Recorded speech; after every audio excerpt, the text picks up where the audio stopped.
क्या उपाय है इस सतरंगी सुरक्षा चक्र को भेदने का?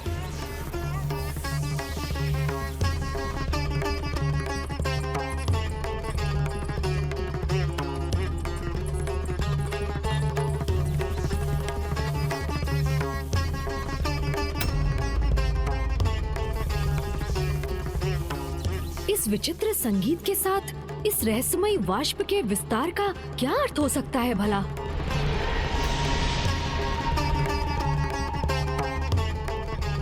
इस सितार की धुन मात्र एक साधारण धुन नहीं है। कदाचित यही धुन बाहरी सुरक्षा घेरे का स्रोत भी होगा। यदि हमें इसे रोकना है तो इस धुन को बंद करना ही होगा भैया।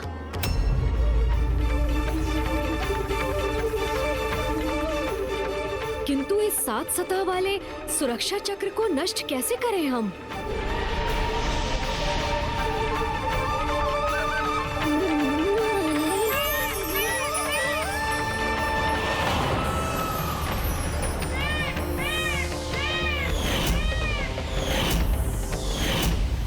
कदाचित इसका उपाय हमारे समक्ष है, क्योंकि मयूर जी तो चक्र के भीतर जाकर भी सुरक्षित रहे।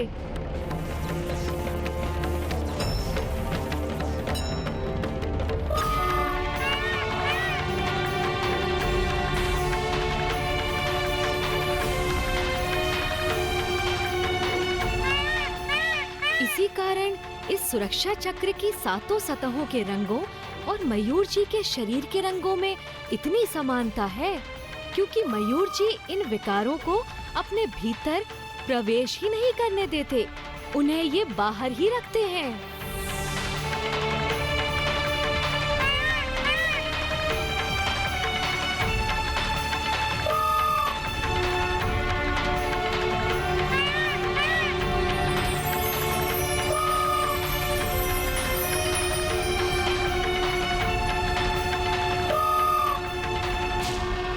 क्या हुआ अनुज? इस प्रकार एकटक क्या देख रहे हो तुम? समस्या का समाधान भैया। कैसा समाधान? ध्यान से देखिए भैया। 5 इंद्रियों के साथ मन और बुद्धि, इन 7 पर नियंत्रण के एकमात्र प्रतीक हैं मयूर।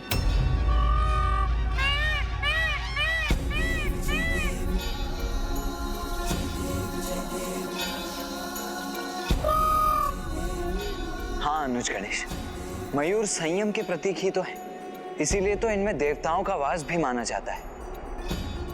इनके ये 7 रंग पंच इंद्रियों के साथ साथ मन और बुद्धि पर भी नियंत्रण दर्शाते हैं। किंतु इससे हमारी समस्या के समाधान का क्या संबंध है अनुज? भैया, मयूर जी संपन्न है, वही 7 रंग इस सुरक्षा चक्र में भी हैं।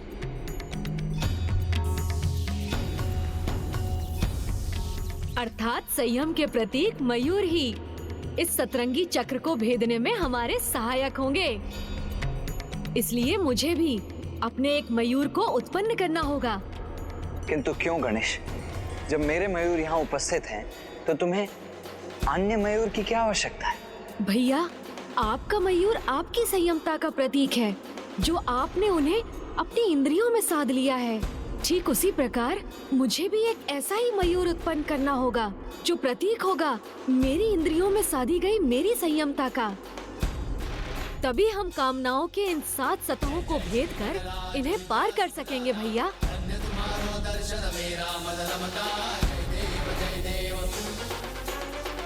उचित है गणेश। इन 7 में सर्वप्रथम है मन, जिसे भक्ति की शक्ति से संयमित किया जा सकता है।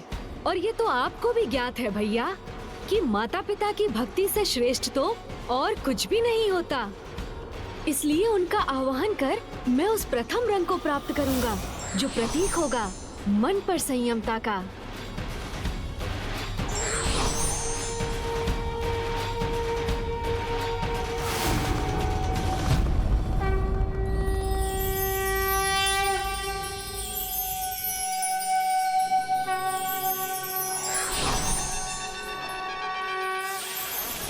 और दूसरी है बुद्धि, और बुद्धि को ज्ञान की शक्ति से ही संयमित किया जा सकता है।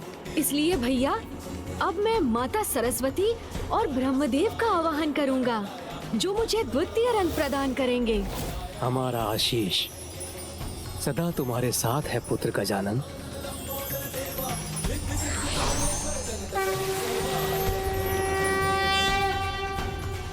शेष 5 इंद्रियों में प्रथम है हमारे नेत्र, जिन्हें ध्यान शक्ति से संयमित किया जा सकता है।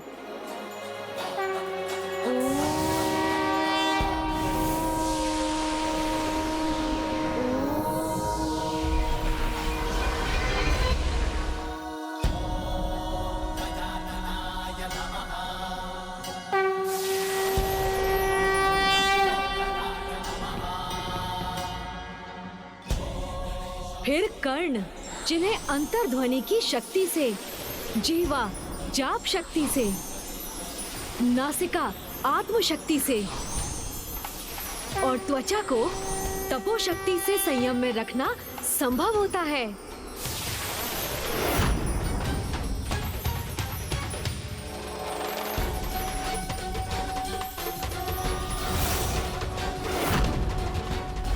अद्भुत है पुत्र गणेश की बुद्धि।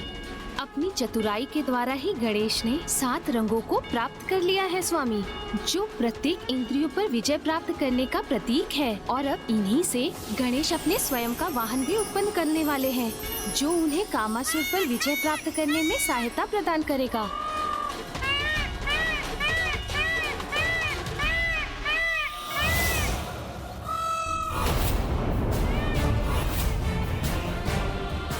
ये किसका विचित्र और अप्रिय स्वर है?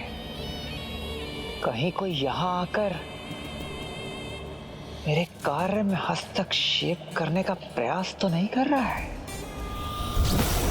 मेरे समक्ष ऐसा कोई भी प्रयास सफल नहीं होगा। मेरे द्वारा उत्पन्न किए गए काम के प्रभाव से कोई सुरक्षित नहीं रह सकेगा।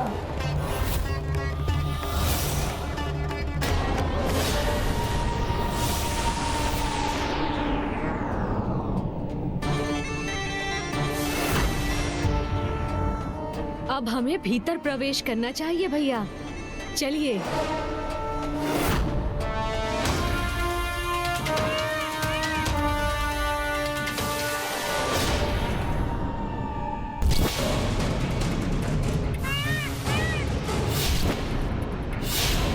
ये वाष्प तो गणेश की ओर ही अग्रसर है। गणेश सावधान!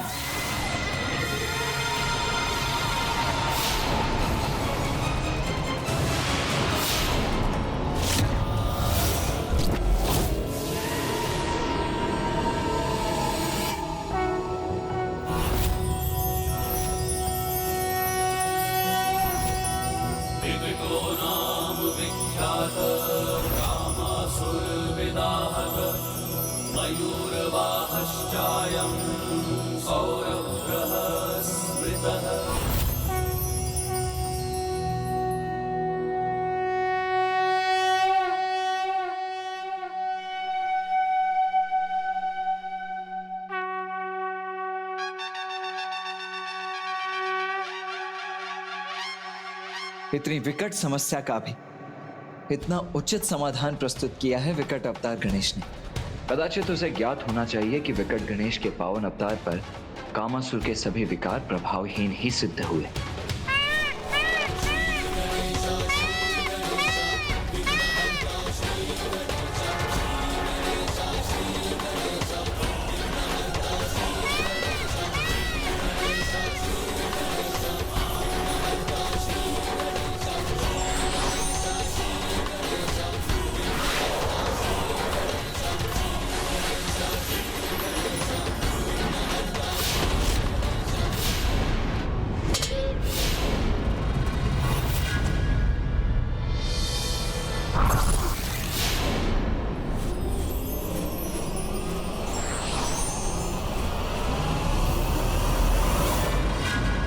मेरे वाद्य यंत्र का तार कैसे खंडित हो गया? किंतु अभी अन्य तार तो शेष है। इन्हीं से अपना प्रबल प्रभाव उत्पन्न करूंगा मैं।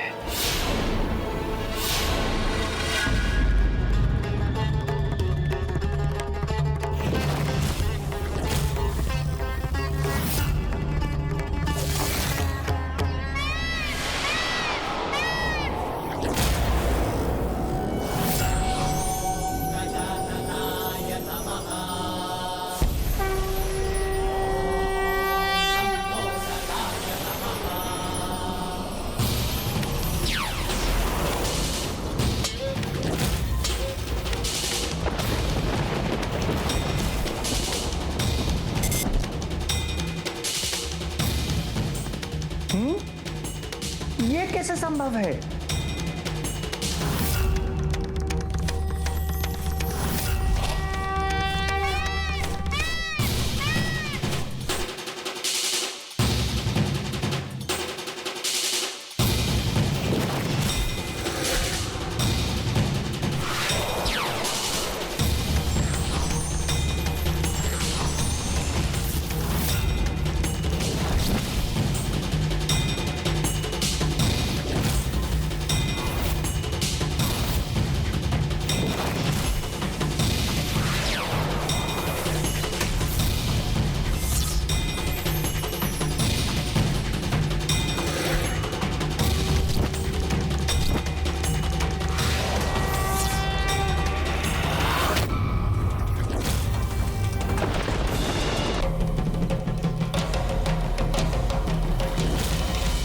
मेरा वाद्य यंत्र किसके प्रभाव से खंडित हो रहा है?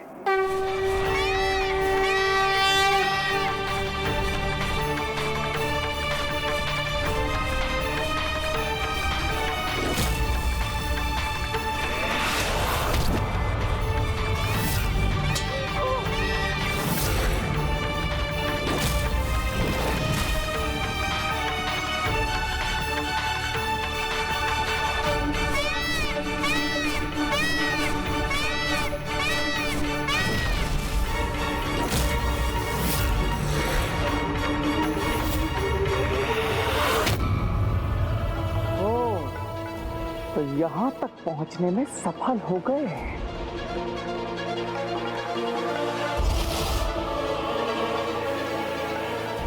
गणेश जी! नहीं मूर्ख कामासुर, मात्र गणेश जी नहीं, विकट गणेश जी।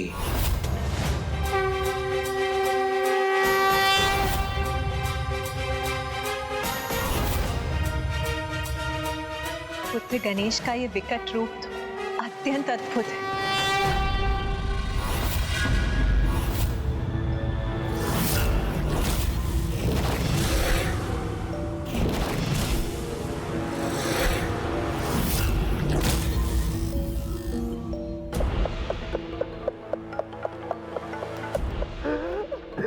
विघ्नहर्ता हो या विकट गणेश जी, आपके किसी भी रूप से भयभीत नहीं हूं मैं।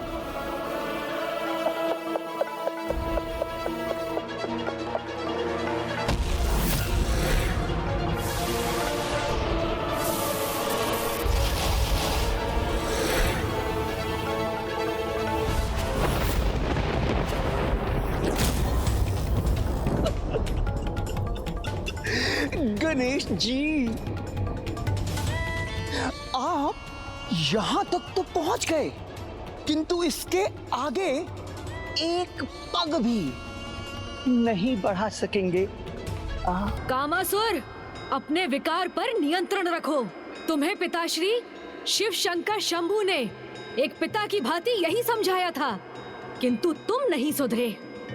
तो अब मैं तुम्हें चेतावनी देता हूँ, त्याग दो अपने कुटिलता भरे प्रयोजन को और धर्म के पथ का पालन करो। गणेश जी, पहचानिए मुझे, कामासुर हूं मैं, और मेरे अस्तित्व का मात्र एक ही प्रयोजन है इस समस्त सृष्टि में, काम के विकार का विस्तार।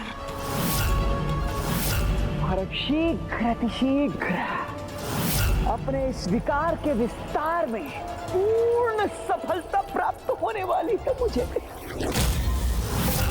देखिए गणेश जी, देखिए किस प्रकार इस कामासुर की वाष्प इस समस्त पृथ्वी पर छाकर उसे प्रभावित करने वाली है।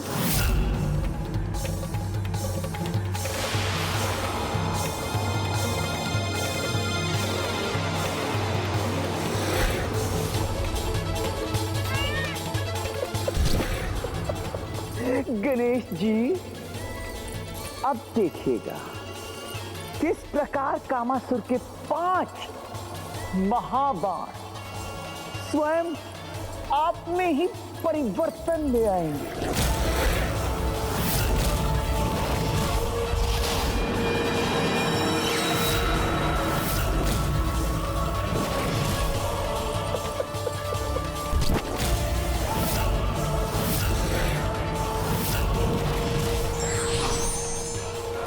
इस समस्त ब्रह्मांड में कोई भी आपकी रक्षा नहीं कर सकेगा गणेश जी।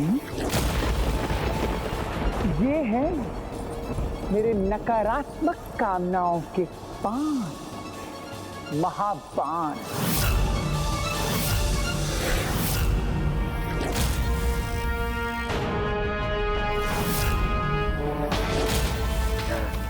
ये है उन्माद बाण, स्तंभन बाण, तापन बाण, शोषण बाण, सम्मोहन बाण। ये वो मायावी बाण हैं जिनके प्रभाव से देवता भी मुक्त नहीं हो सकते। अब न स्वयं आप और ना ही कोई अन्य आपकी रक्षा कर सकेगा।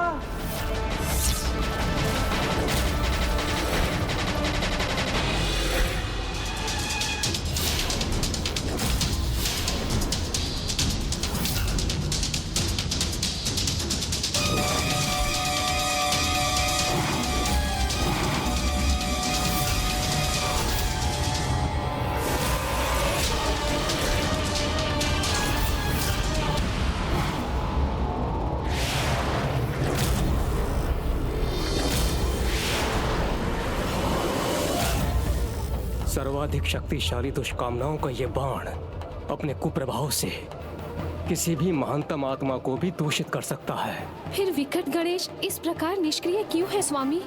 इन्हें नष्ट करने का कोई प्रयास क्यों नहीं कर रहे हैं?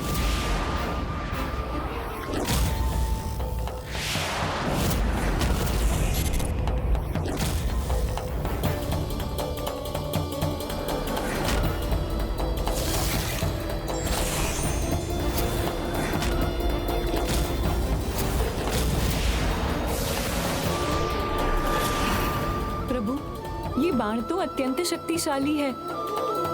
ये इतने शक्तिशाली हैं कि गणेश के भीतर की समस्त अच्छाई को नष्ट कर उसमें सर्वाधिक अनुचित कामनाओं को उत्पन्न कर सकते हैं। फिर भी विकट गणेश उन्हें रोकने का कोई उपाय क्यों नहीं कर रहे हैं? अब ये देखने के लिए तत्पर हो जाइए कि मेरे बाण कितने घातक और विनाशकारी हैं। पुत्र गणेश युद्ध क्यों नहीं कर रहा है? इन बाणों को नष्ट क्यों नहीं कर रहा है वो?